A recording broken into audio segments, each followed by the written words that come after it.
Good morning students, ये class 8 के लिए वीडियो है और हम चैप्टर ज्योग्राफी का चैप्टर फर्स्ट के क्वेश्चन आंसर कर रहे हैं। यहाँ तक हमने पहले कर लिए हैं और आज हम करेंगे long answer question. First question है, how does the value of resource change from one category to another, give example. किसी भी संसाधन की जो वैल्यू जो है वो एक कैटेगरी से दूसरी कैटेगरी में किस तरह से चेंज होती है और इसका एग्जाम्पल भी आपको देना है। तो आंसर है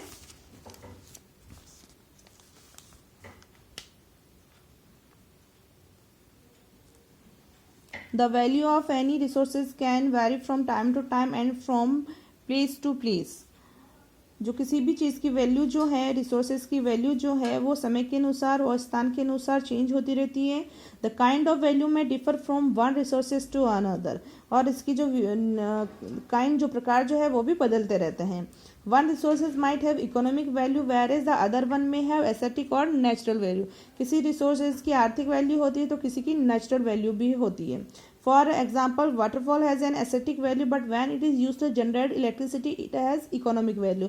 जैसे कि वाटरफॉल की जो है नेचुरल वैल्यू है ना, एस्थेटिक वैल्यू है, तो उसी तरह से जब वाटरफॉल का यूज़ हम इलेक्ट्रिसिटी जनरेट करने के लिए करते हैं तो उसकी इकोनॉमिक वैल्यू हो जाती है, वो आर्थिक रूप से वो हमें इसकी वैल्यू दिखाई देती है। तो वैल्यू जो है वो समय के अनुसार, स्थान के अनुसार चेंज हो गई है। ठीक है, यूज़ किया हमने उसका अलग अलग तरीके से। तो यहाँ से यहाँ तक आपको करना है। ये फर्स्ट आंसर है, नोट कर लो जल्दी से। देन सेकंड क्वेश्चन है, classify resources into various categories with an example of each. Resources को आपको क्लासिफाई करना है और इसको एग्जाम्पल भी देना है। तो फर्स्ट है आंसर, टाइप्स ऑफ रिसोर्सेज। इसको 3 टाइप्स में अपने बांटा है, नेचुरल, ह्यूमन मेड और ह्यूमन। ह्यूमन मेड में देखिएगा, जो ह्यूमन के द्वारा जो रिसोर्सेज बनाए जाते हैं उन्हें ह्यूमन मेड रिसोर्सेज कहते हैं, जैसे कि रोड, पार्क, ब्रिज वगैरह जो है वो।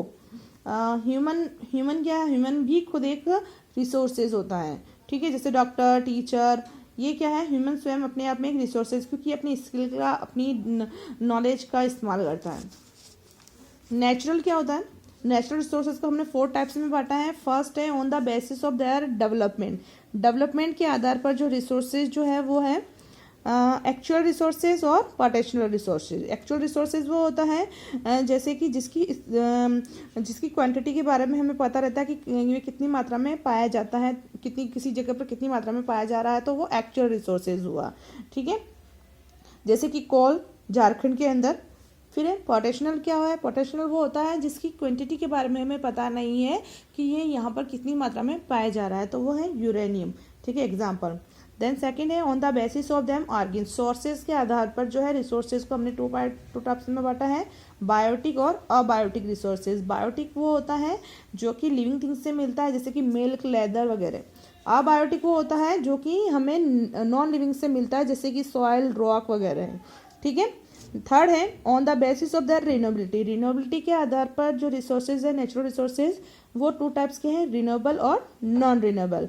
रिन्यूएबल क्या होता है, ऐसी चीज़ें जिनको हम, ऐसे रिसोर्सेज जिनको हम वापस से रीजनरेट कर सकते हैं, वो रिन्यूएबल होता है, जैसे कि विंड एनर्जी और solar energy. Then non renewable क्या होता है, ऐसे रिसोर्सेज जो कि एक बार ख़त्म हो जाएंगे तो वो वापस से रीजनरेट नहीं हो सकते, तो वो नॉन रिन्यूएबल कहलाएगा, जैसे कि कोल और पेट्रोलियम। एक बार इनका यूज़ कर लेते हैं तो ये वापस से रीजनरेट नहीं हो सकते हैं ना। देन फोर्थ है on the basis of the distribution. Distribution के आधार पर रिसोर्सेज को 2 टाइप्स में बांटा है, लोकलाइज्ड और यूबिक्विटस। लोकलाइज्ड क्या होता है, जो किसी स्थान विशेष में पाए जाने वाला जो है रिसोर्सेज वो लोकलाइज्ड है। ठीक है, जैसे कि कोल माइंस इन झारखंड के अंदर। यूबिक्विटस क्या है, यूबिक्विटस ऐसे रिसोर्सेज जो कि सब जगह पाए जाते हैं। ठीक है, जैसे एयर, वाटर, है ना, ये सब जगह पे पाया जाता है। तो इसको जल्दी से नोट डाउन कर लो। देन नेक्स्ट क्वेश्चन है क्वेश्चन नंबर थर्ड है, what do you mean by resources conservation, how can we conserve resource at home. Resources conservation से आपका क्या मतलब है और आप घर पर रहकर कैसे रिसोर्सेज को कंजर्व कर सकते हैं। तो आंसर है resources conservation, the resources should be used carefully and judiciously so that they are not exploited. If we are exploiting these resources, then we should give them time for renewal. देखिएगा resource conservation का means, ठीक है, जितने भी उपलब्ध संसाधन हैं उनका सावधानी पूर्वक उपयोग करना, ठीक है, और उनको इस तरह से उपयोग करें ताकि वो खत्म ना हो, ठीक है। If we were exploiting these resources then we should give them time for renewable, ठीक है, और हमें उनका ज़्यादा दोहन नहीं करना चाहिए और उन्हें हमें समय देना चाहिए कि वो वापस से रिन्यूएबल रीजनरेट हो सके, ठीक है। और हम घर पर रहकर किस तरह से इसको रिसोर्सेज को हम कंजर्व कर सकते हैं। तो स्टार्ट एक कंपोस्ट पेल, जैसे हमारे घर के अंदर जो सब्जियों के फ्रूट्स के छिलके वगैरह निकलते हैं तो उससे हम घर पर खाद बना सकते हैं, है ना। Reuse water bottles and plastic bags, इसके अलावा जो जितनी भी बॉटल्स वाटर बॉटल्स वगैरह हैं, प्लास्टिक बैग है, पॉलीथीन वगैरह जो होती है उनका हमें बार बार यूज़ करना चाहिए, ठीक है। Turn lights off before living your home, घर से बाहर निकलते समय जो घर की लाइट्स ऑफ करनी चाहिए। Recycle as much as you can, जितनी भी चीज़ों है घर के अंदर उन्हें हम ज़्यादा से ज़्यादा यूज़ करें, है ना, रिसाइकिल कर सकें तो ज़्यादा गार्बेज नहीं होगा। फिर एक कारपूल और राइड शेयर, हमें एक दूसरे के साथ में राइडिंग शेयर करनी चाहिए। जैसे कि हम एक ही ऑफिस के अंदर काम करने जा रहे हैं, 4 या 5 जने एक ही जगह पे जाते हैं या उसी एक रास्ते पर जा रहे हैं तो हम एक ही कार का हम यूज़ कर सकते हैं, एक ही अपनी जो चीज़ का हम यूज़ कर सकते हैं ताकि जो है पेट्रोल का ज़्यादा यूज़ ना हो, तो ये कहलाता है कारपूल, ठीक है। नेक्स्ट इसको नोट कर लीजिएगा। नेक्स्ट जो आपका क्वेश्चन है, 4th क्वेश्चन मैं अभी नहीं करवा रही हूँ आपको, अभी मैं आप लोगों को 5th क्वेश्चन करवा रही हूँ। 5th क्वेश्चन देखिएगा,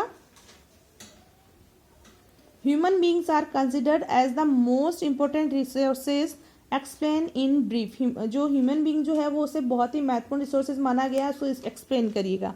तो है human being are considered as an important resources because they make the best use of the nature, create more resource, they can do this as they have the knowledge, skill and the technology to do so।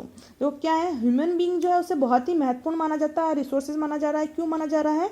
क्योंकि ये क्या कर रहा है, ये प्रकृति का जो नेचर की चीज़ों का सबसे अधिक, जो जितने भी रिसोर्सेज है नेचर के उनका सबसे ज़्यादा और अच्छे तरीके से रिसोर्सेज का यूज़ कर सकता है। और वो यूज़ इसलिए कर पाता है क्योंकि क्या है, उसके पास, मनुष्य के पास, ह्यूमन के पास नॉलेज है, स्किल है, टेक्नोलॉजी है, इसलिए वो उसको कर पाता है।